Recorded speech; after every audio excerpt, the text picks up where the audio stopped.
should immediately force China to permanently close those markets.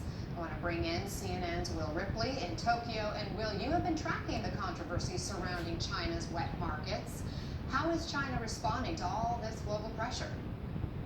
Well, I think China for years on it has been trying to enforce better health and sanitation regulations at their wet markets, but they have not always succeeded. There are some wet markets that are like farmers markets in the U.S. People like to go there because they can talk to the vendor, the food is fresh, and it's far more affordable than supermarkets, which for a lot of Chinese are overpriced and overprocessed. But there are also these other markets that in many cases are operating underground, and they're not just selling produce and meat, they're selling wild animals that infectious disease experts say put everyone around the world at risk for the next pandemic.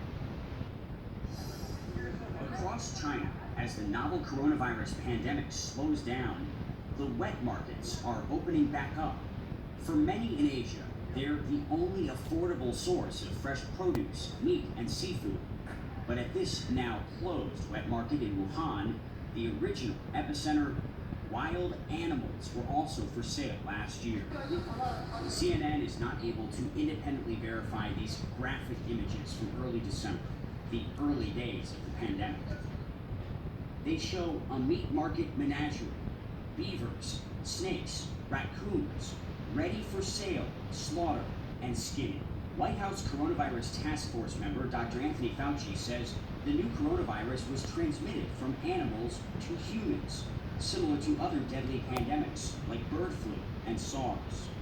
I think we should shut down those things right away. I mean, it boggles my mind how when we have so many diseases that emanate out of that unusual human-animal interface that we don't just shut it down.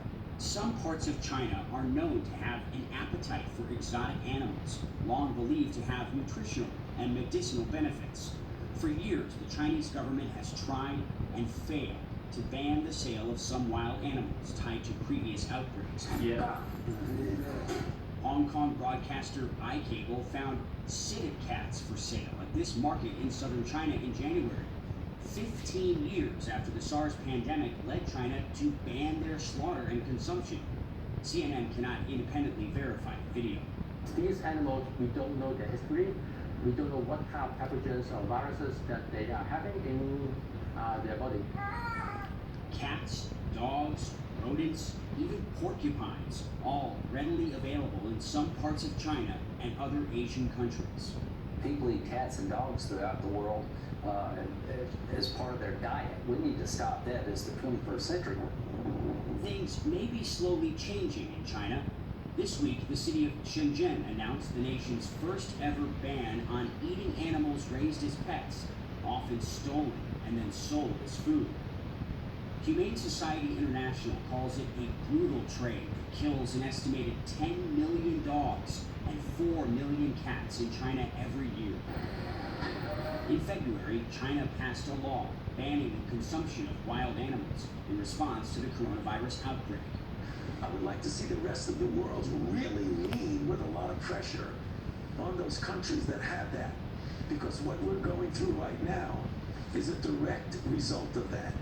Making wildlife markets like a petri dish for the next pandemic. And the current pandemic tied to that wildlife market in Wuhan is really starting to accelerate in a dangerous way here in Tokyo. They are now every